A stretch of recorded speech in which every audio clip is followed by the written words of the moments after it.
지난주 우리는 하나님께서 빛이시라 하는 그 선언 앞에 우리 스스로를 하나님 앞에서 드러나는 우리 자신을 바라보고 나아가자, 이런 이야기들을 했어요.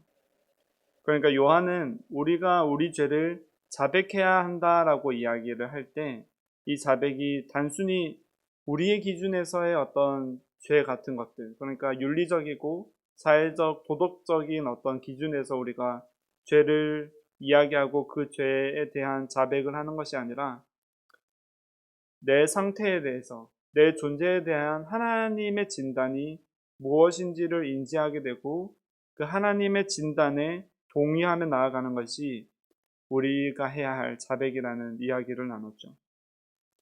하나님께서 그 하나님의 빛이 우리에게 비추실 때 그 빛이 어떤 성경에서 보면 칼과 같다. 그것이 우리의 골수를 찌르고 쪼개는 날성검과 같다. 뭐 이런 이야기도 하죠.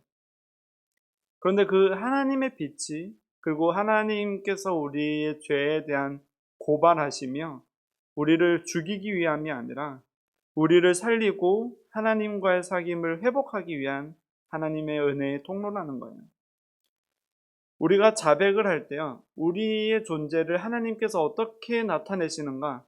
그래서 더러는 그리스도를 아직 알지 못하는 사람들 중에는 기독교는 나의 없는 죄까지도 죄인이라 한다, 뭐 이런 이야기도 하는 것처럼 우리가 동의할 수 없는 곳에서 하나님께서 우리를 향한 선포하심이 우리의 자백이 되어야 하고, 우리가 그렇게 자백되었을 때, 그리고 그 빛에서 우리가 드러났을 때 어떤 일이 일어나는지, 그 안에 어떤 죄의 모습이 있고 그 죄에 대해서 하나님께서 어떻게 우리를 용서하시고 회복시키시고 그 사귐이 있는지를 우리가 볼 수 있을 것 같습니다.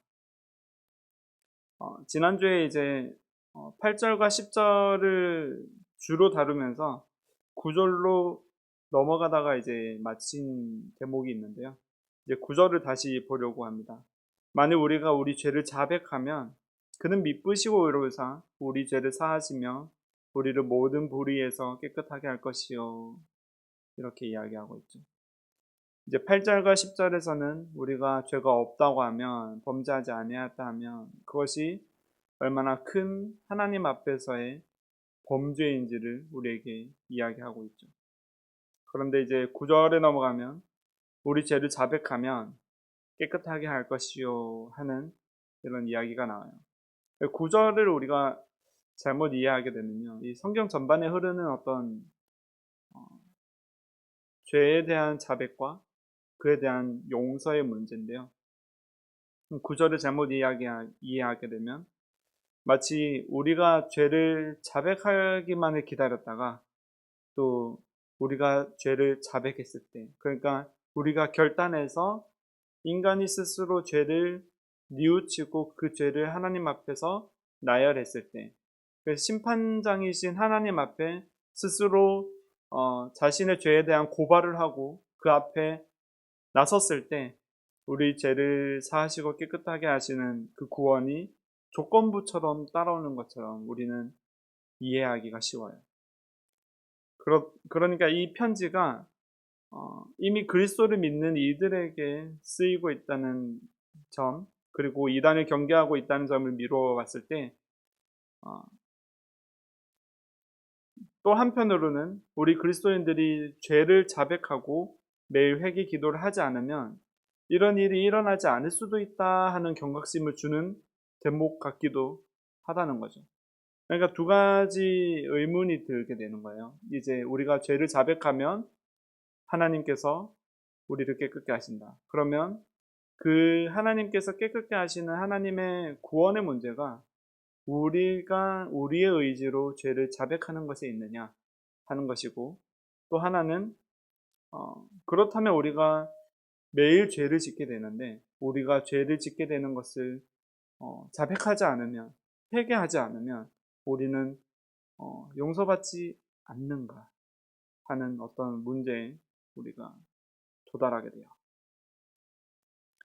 마치 조건부 같은 것 같고, 또 한 번 구원이 영원한 구원이라고 했는데 왜 우리는 매일 회개해야 하는가 하는 이런 문제에도 봉착하게 되는 거죠. 그러나 이제 우리가 이 구절을 잘 보면요, 죄를 자백하면 그는 미쁘시고 의로우사 우리 죄를 사하시며 라고 이야기하고 있죠.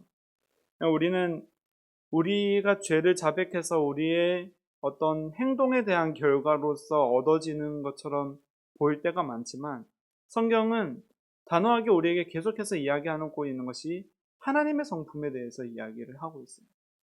우리가 죄를 자백하고 나아갈 수 있는 그 순간과 그 자리조차도 하나님의 성품이 없이는 우리가 불가능하다는 거예요. 우리가 죄를 자백하는 것조차도 이제 앞서 이야기했던 것처럼 그 죄가 무엇이냐 하는 것과 그 자백하는 행위가 무엇이냐 하는 것에서부터 하나님의 성품과 하나님께서 어떻게 그것을 결정해 주시고 계시는가에 대해서 우리가 눈여겨봐야 한다는 거죠. 그러니까 단순히 우리가 윤리적이거나 어떤 우리의 행동의 결과로서 어떤 죄를 들고 나가서 하나님 앞에서 이야기하는 어떤 정도를 이야기하는 것이 아니라, 하나님께서 우리를 죄인이라고 이야기하셨을 때, 너가 선악을 알게 하는 나무의 실과를 먹으면 영원히 죽을 것인데 라고 말씀하셨던 그 하나님의 선언 앞에서의 우리의 죄를 우리가 동의하느냐 하는 거죠. 그러니까 하나님께서 선언하는 것을 우리가 동의하고 나아갔을 때, 그러면 하나님께서는 하나님의 성품대로 우리에게 반응하신다는 거예요. 그것이 미쁘시고 의로우신 하나님께서 우리 죄를 사하기로 결정하신 그 하나님 앞에 우리가 나아가서 그 하나님을 발견하게 된다는 거예요. 하나님의 존재적 속성 안으로 우리가 들어가는 거예요. 이것이 결국은 빛 대신 하나님 안에서 우리가 행하는 것과 마찬가지로 우리가 온라인을 할 수 있어요. 매칭을 시킬 수가 있는데, 하나님의 용서는 우리가 어떤 모습으로 나아왔느냐에 좌지우지 되는 것이 아니고, 또 시간에 따라서 좌지우지 되는 것도 아니에요. 하나님의 용서는 하나님의 속성에서부터 나오는데, 그것이 미쁘시고, 그러니까 신실하시고 의로우신 그 하나님의 속성으로부터 나온다는 거죠. 창조 때 우리를 창조하시고, 또 우리와 영원히 함께 사귀고 우리와 영원히 하나님의 나라를 누리기로 의지하고 계신 그 하나님의 속성 안에서요, 우리가 자백한다는 것, 그러니까 하나님의 마음을 알고 그 하나님의 마음 가운데 나아가고자 하는 그 마음을 우리에게 주시고, 그래서 그 하나님 안에서 우리가 그 하나님을 누리게끔 만들어 가시는 그 하나님의 용서가 우리 안에 임한다는 거죠.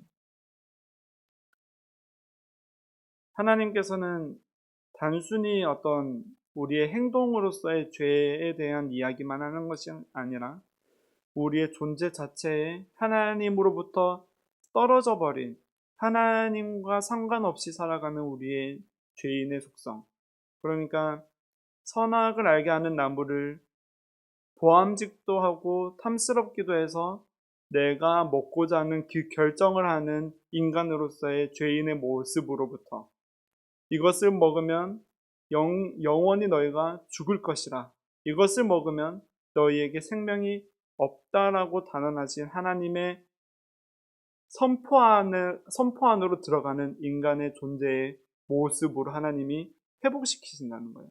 하나님께서 회복시키신다는 것은 원래의 목적대로, 우리가 창조되어진 목적대로 우리를 돌려놓는 것인데, 우리가 창조의 목적을 잃어버린 상태가 되는 거죠.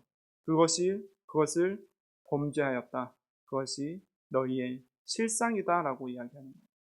우리는 계속 어디로 가냐면, 내가 주인이 되고 내가 결정하고 내가 원하는 것, 내 기분에 좋은 것, 나를 만족시킬 수 있는 것을 내가 결정하기를 원하는 인생으로 간다는 거예요. 그런데 그런 인생에 대해서 하나님께서 내가 결정한 것에 너희가 동의하느냐? 내가 너를 무엇이라고 부르는가에 대해서 너가 동의하고 있느냐 하고 우리에게 물어보시는 거예요. 이 자백은 어떤 용서받기 위한 조건부로서 강압적인 과정이 아니라는 거예요.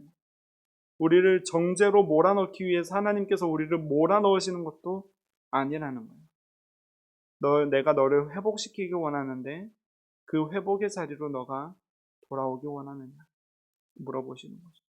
끊어졌던 하나님과의 소통을 하나님께서 끊임없이 우리와 연결시키고 싶어 하시는 거예요. 그 연결이 무엇이냐면 하나님이 선포하시는 하나님의 말씀 안으로 네가 들어오느냐, 그 말씀을 너가 듣고 있느냐 한다는 거죠. 우리를 사하시고 깨끗게 하신 그 하나님의 은혜를 우리가 발견하게 될 때요, 우리의 죄가 자백되어져요. 하나님의 은혜와 하나님의 사랑을 발견할 때 우리는 그 죄를 자백할 수가 있어요. 그러니까 하나님의 의도를 우리가 발견하기 때문이에요. 이제 하나님을 떠난 실상, 우리 존재적 실상을 우리가 마주하게 되면요, 내가 하나님을 떠났구나, 내가 하나님을 떠난 존재구나 라는 것을 바라보게 되고, 그 순간 하나님의 속성, 하나님이 변하지 않으시고 미쁘시고 의로우시고 우리를 위해서 이 땅에 오셔서 우리의 죄를 짊어지시고 죽으신 그 하나님의 사랑을 바라보는 그 생명으로 우리가 나아가게 된다는 거죠. 이제 2장으로 넘어가게 되는데요, 나의 자녀들아, 내가 이것을 너희에게 쓰면 너희로 죄를 범하지 않게 하려 함이라. 이제 바로 1장에서는 죄가 없다고 하면 스스로를 속이는 자라고 했죠. 그리고 죄가 없다고 하면 하나님을 거짓된 자로 만드는 일이라고 했죠. 그런데 죄를 범하지 않게 함이 목적이라고, 이 편지의 목적이라고 이야기를 해요. 그러면 이제 이것은 우리에게 죄가 없는 상태가 되어라 하는 것도 아니고, 너희가 죄를 범하지 않는 사람이 될 수 있다 라고 선포하는 것도 아닌 거죠. 실제적으로 문제를 가져오는 죄의 행태를 끊으려고 너희가 한번 노력해봐 하는 정도의 이야기인데, 하나님을 믿는다고 하면서, 그리고 그리스도를 나의 구주라 이야기하면서 여전히 내 영은 구원받았지만 내 육체를 영혼과 분리시켜 놓는 자들에 대한 어떤 경고의 메시지와도 같은 거예요.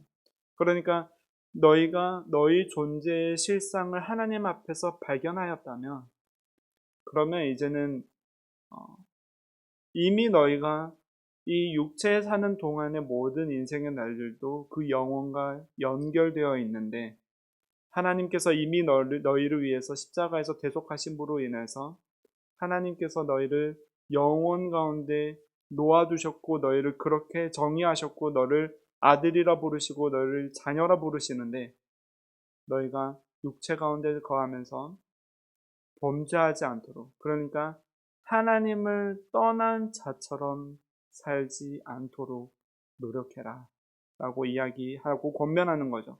그런데 이것이 너희가 하나님을 떠난 자처럼 살지 않는 것이 무엇이냐면, 거룩하고 바르게 살고 우리가 이 땅에서 문제를 일으키지 않는 것에 대한 이야기를 하고 있으면서도 동시에 너희가 본질적으로 죄인일 수밖에 없는 것을 동의하고 있느냐, 그런데 그것을 이 땅에 사는 동안 우리의 육체 가운데서도 하나님께서 우리를 용서하시고 하나님께서 우리와 함께 교제하기 원하시는 것을 너희가 아느냐 하는 거예요. 그래서 이제 너희로 죄를 범하지 않게 하려 함이라 하고, 바로 만일 누가 죄를 범하여도, 우리가 죄를 범할 수밖에 없다는 거죠. 죄를 범하지 않게 하려 함이라, 너희가 죄를 이제 짓지 마라고 이야기하고, 사실은 논리적으로 따라와야 될 것은 너희가 죄를 짓지 않으려면 이렇게 해 하는 이야기가 오는 것이 아니라 너희가 죄를 범하지 않게 하려고 내가 이것을 쓰고 있는데 이것을 우리가 노력해야 되는데 그런데 우리는 죄를 지을 수밖에 없어 하고 누가 죄를 범하여도 그러니까 우리는 계속해서 실패하는 인생이라는 거예요. 그러니까 사실 죄를 범하지 않도록 노력해라고 이야기를 하고 나면 또 어떤 함정에 빠지냐면 우리가 죄를 지었을 때 너무 큰 죄책감에 빠지거나 아니면 내가 다시 죄를 지었는데 그러면 내가 나의 존재적 실상에 대해서 아직 깨닫지 못해서 하나님의 사랑을 아직 깨닫지 못해서 내가 구원에 이르지 못한 자가 아닐까 하는 의구심에 우리가 빠질 수도 있다는 거죠. 그러나 요한은 이렇게 이야기해 주는 거예요. 누가 죄를 범하여도 너희가 죄를 짓지 않도록 노력하지만 죄를 범할 수밖에 없는 존재인데 죄를 범하여도 아버지 앞에서 우리의 대언자가 있다. 그것이 곧 의로우신 예수 그리스도시라.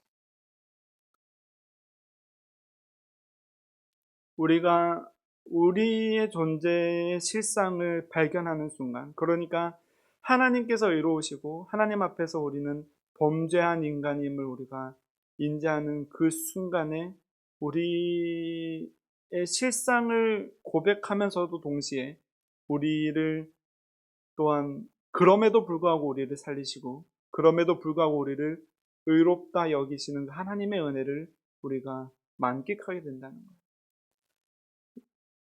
새벽에 그 어둠을 깨고 오는 빛을 우리가 발견했을 때요, 우리는 그 빛을 먼저 바라보는 거예요. 그 빛을 바라보는 동시에 우리의 어둠 가운데 드러난 우리의 모습을 바라보게 되는 거죠. 그러니까 우리는 동시에 어떤 일이 일어나냐면 내 존재의 어둠을 인지하는 동시에 우리의 존재의 어둠을 인지하게 만드는 그 빛을 본다는 거예요. 그것이 하나님의 은혜라는 거죠. 그것이 우리를 위해서 찔리시고 상하신 예수 그리스도의 피고 그 예수 그리스도께서 우리의 범죄한 인생 가운데 드러나고 선포되어지는 것은 뭐냐면 우리의 범죄함이 하나님 앞에서 구원으로 연결되는 것은 결코 작은 문제도 아니고 작은 어떤 사소한 이야기도 아니라는 거예요. 우리를 창조하신 그 하나님께서 자신을 다 내어놓으시고 우리를 살리신 그 하나님의 예수 그리스도의 핏값이라는 거죠. 그래서 그것이 2절로 이어지죠. 그는 우리 죄를 위한 화목제물이니 우리만 위할 뿐이 아니요 온 세상의 죄를 위하십니다. 너희만 특별한 것이 아니라 온 세상 모든 인간의 죄를 위하십니다. 이야기하고 있죠.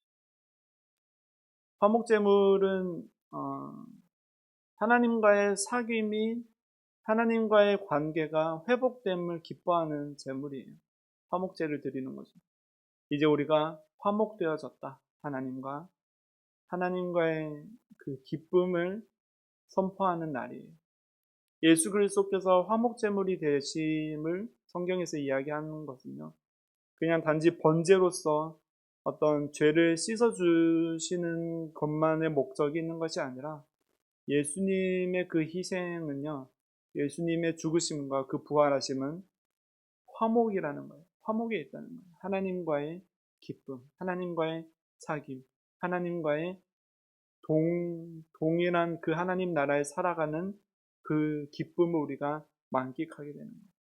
그러니까 우리가 범죄하였던 우리의 모습을 인지하는 그 순간에 우리에게 들어오는 것은 무엇이냐면 어떤 끝없는 죄책감도 아니고 끝없는 말할 수 없는 그 슬픔과 애통과 곡하는 소리가 끊어지지 않는 그 순간을 우리가 가는 것이 아니라 그것이 단번에 끊어지고 기쁨으로 나아가는 거예요.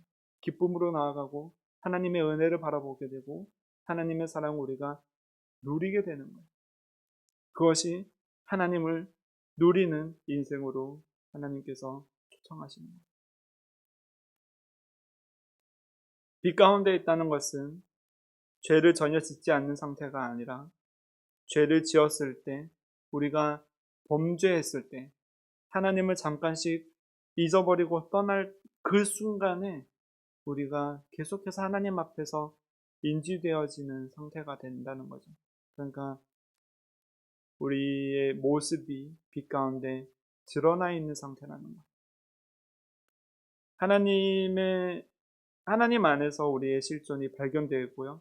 우리의 존재가 하나님이 나를 무엇라 부르시는가에 대해서 우리가 인지하게 되는 상태로 나아간다는 거죠. 그러니까 단지 범죄한 인간으로서, 하나님을 떠난 인간으로서 탕자의 모습으로만 나아가는 것이 아니라 사랑으로 받아줄 수밖에 없는 아들의 모습으로 우리가 인지된다는 거예요. 그 우리를 하나님께서 발견하게끔 하신다는 거죠. 그래서 하나님의 빛이 우리 안에 드러나고 우리의 죄가 하나님 앞에서 드러날 때 두려워하는 것이 아니라 우리를 찌르는 그 어둠의 죽음에 쏘는 것이 우리를 향해서 다가올 때 이미 우리 앞에서 그 찔림을 당하신 예수 그리스도를 뚫고 우리를 향해서 오는 거예요. 이미 그 찔림은 예수 그리스도께서 다 당하셨어요. 그리고 우리는 그 예수 그리스도 앞에서